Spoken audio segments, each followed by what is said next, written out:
Welcome to the Near Death Network and Rebecca Kastl, and it's such a pleasure to have you join us today. We've been trying to make contact for the last couple of days. You're busy, and that's good, but you would have never envisioned yourself here just as probably as short as 2 or 3 years ago, right? Exactly, yes. I had never told my story. I thought for a long time I had just made it all up, and then I came last year for the first time, So we talk a lot about the near-death experience on this channel, but spiritually transformative experiences are equally as compelling, and you had one and went, no, it can't be me, and then they came back and they said, no, it's you, and you said, I don't want to play, and then they said, no, you're going to play, and is that kind of how it went, or? It's kind of how it went, yeah. I had a spiritually transformative experience in my 20s that lasted for 2 years, from 26 to 28, that really clicks all the same boxes as a near-death experience,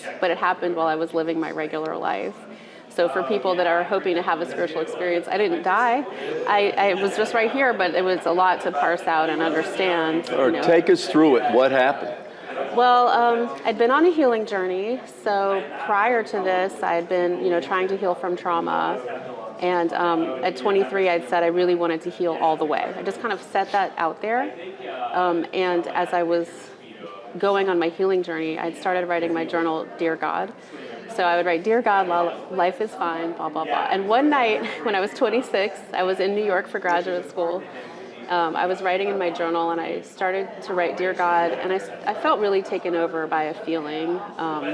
Some people would call it the Holy Spirit, but I just started crying, and I wrote that I wanted to devote my life to God. It wasn't like I was trying to do that. It wasn't like I'd already been Jewish and Christian, so it wasn't like I hadn't thought I'd already done that. But I wrote, Dear God, I have decided to give my life to you. And I wrote, give my life in all caps, and whatever that entails.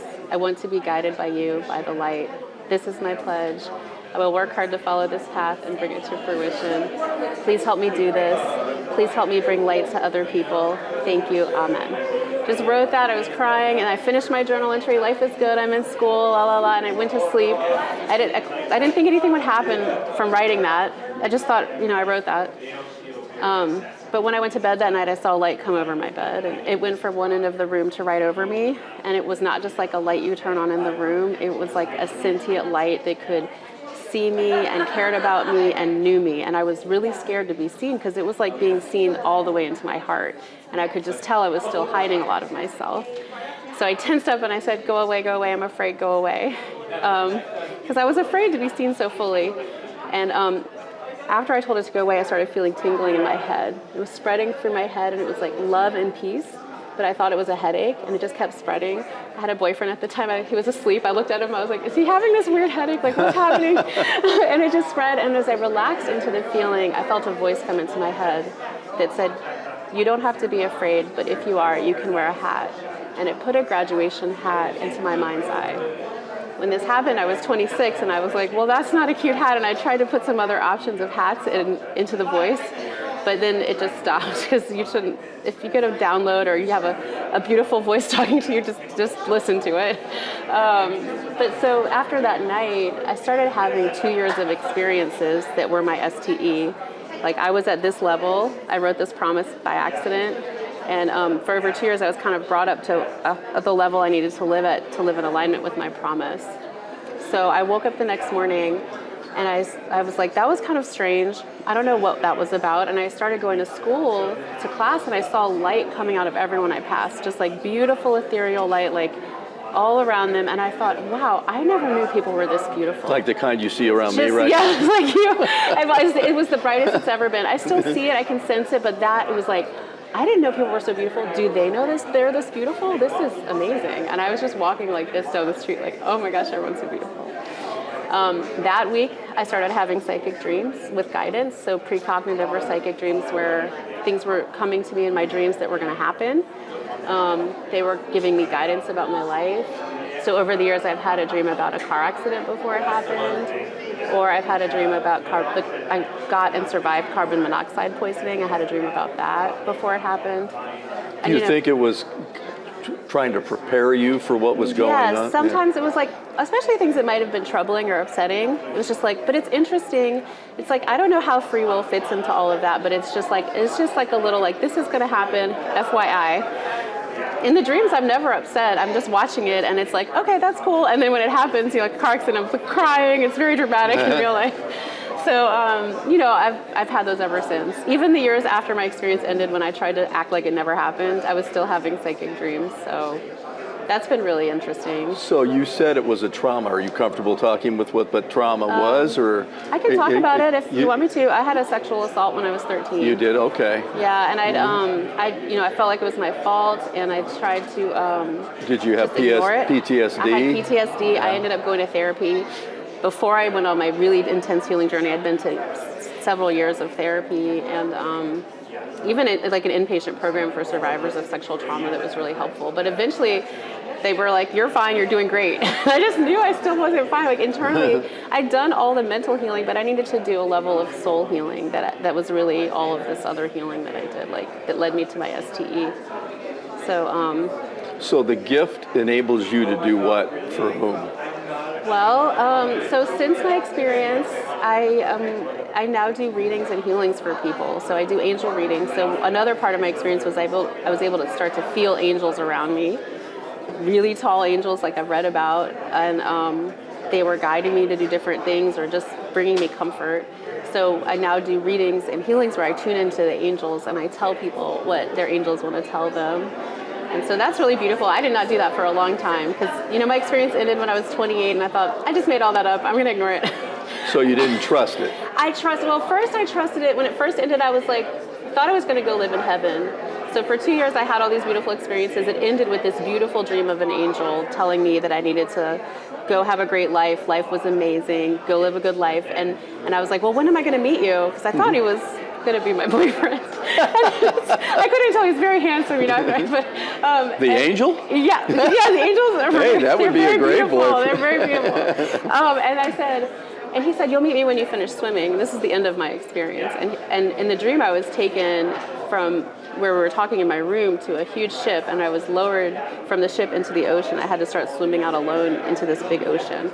And literally the next morning I woke up and all the light that had been around me pulled back. Like for those 2 years, I'd just been so surrounded by light and angels and God and all this beauty. And then it just went, and I thought at the end of the 2 years, I was gonna go live in heaven. Kind of like in these NDEs, like I was like, well, I'm gonna learn all this stuff and then I'll go live with God. That's so you thought it was part of the curriculum and then you graduate. Yeah, and there we go. Like I wasn't sick. It doesn't make any sense. Like literally, I was just, but I was here and it felt like it was gone. So since 2008 when it ended, I've been working. First I was like, okay, I'm really upset I didn't get to go live in heaven. Maybe I'll go live in the woods and I'll figure out how to get there. Cannot figure it out. And then I was like, well, I'm mad that God left me here and maybe I made all that up, so I'll ignore it. But then over time, the 16 years later, 15, 16 years, I've worked on developing that connection, and that's what learning to swim from the dream really was. It was like, I need to learn how to have that connection with the divine, not just like they did it all for me for those couple years. Now I need to learn how can I connect the process intentionally and just how can I help other people like I wrote in my promise. So I have, I've learned how to really keep my prayer and meditation life active, how to serve others through the work that I do. It's been really great, but it has been a long process because it was really out there. My dad was a MD, PhD, a doctor with a PhD in biochemistry, and my mom was a psychologist. So I know these kind of experiences are supposed to mean like they're psychosis. woo-woo. Yeah, it's like not just woo-woo. It's like you have some serious problems. You need to go to a medical doctor. But I had. We talked earlier before we started recording, I had an indigenous stepfather from a medicine tradition the whole time that I was having my experience. So he helped shepherd you through it and say, it's fine, honor it. As much as I thought I was going nuts, like he would be like, I had a dream about you. Well, he had a dream I was becoming an angel of God on the earth during my experience. Wow. Now, I was living a really bifurcated life because I was like having these experiences, but being a 26, 27-year-old. So I was like, what? I'm not an angel. But he was really tuned into what was happening. So he had visions, he had dreams that came true, was able to see things. So he helped me a lot. Like if I wouldn't have had that cultural reference, I would have probably Just disavowed the whole thing. I would have probably gone to a psychiatrist to please give me some medication, but I had a different framework. Have and your it parents, the PhD parents, have they come around? My mom really supports and loves my experience. My dad, we get along great, but I'm a little embarrassed to tell him because I know it doesn't sound smart. So sorry, Dad, if you watch this. So he doesn't even know? He might know if he's Googled me, but I'm just like, I'm a smart person, like smart people. Like I'm not, it's just a little embarrassing to have these things happen. So he thinks you're the pediatric speech pathologist. Yeah. He doesn't know that you're the angel savant. Yeah, not really, but he might know. He's really loving dad. I'm not trying to, he's an amazing dad, but he just comes from a different mindset. I just think, yeah, but you know what?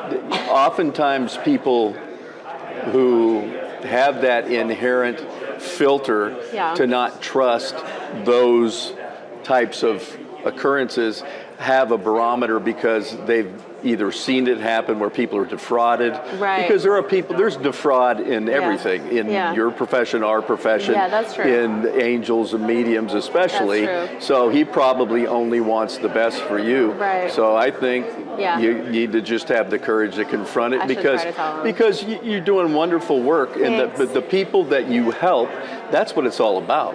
That's what this whole network is about, whether it's near death, spiritually transformative, mediumistic, people like us who don't have a predisposition either way, but just want to help. Collectively, we can all lift the vibration, right? Yeah. Take us through your protocol then. So I come to you for an angel, is it a reading or a healing or both? I do both. Okay. Most people tend to want to book the angel readings, but they are just as healing because the frequencies of the angels, and I bring through that frequency of my experience. So we'll be talking and you'll just start to feel so much better about life. People will say after their readings, they're like, I was worried about that one thing, but I'm not even worried about it anymore. So it's very healing. Basically, I start the reading. I don't find out anything about you.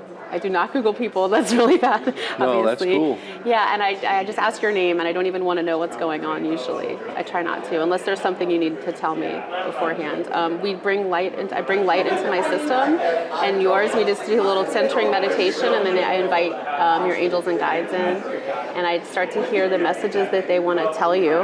And it's just like I hear them, and they'll show me pictures, and it is very helpful and healing. They'll say stuff that I could not know about you, and it's just very supportive. It's like, where do you need to hear something? A lot of times I'll say something and people say, I've been thinking about that, and so it's like a validation that what you've been thinking about is actually what your guidance is. Well, and if you think of psychology in practice, a lot of psychology is ascertaining the individual's shortcomings or sadness or grief or whatever, and then addressing it with a solution, right? Mm-hmm. So I don't think anyone who's a pragmatic practicing PhD would ever have a problem with somebody helping someone with whether they can document it in a linear fashion. That's true. And I think we're coming to a point in this planet's evolution where resonance will be the defining characteristic, I right? love that. Yeah. Be the vibration. How do we feel? What do I get a feeling? I come into you and think, I'm not getting the feeling.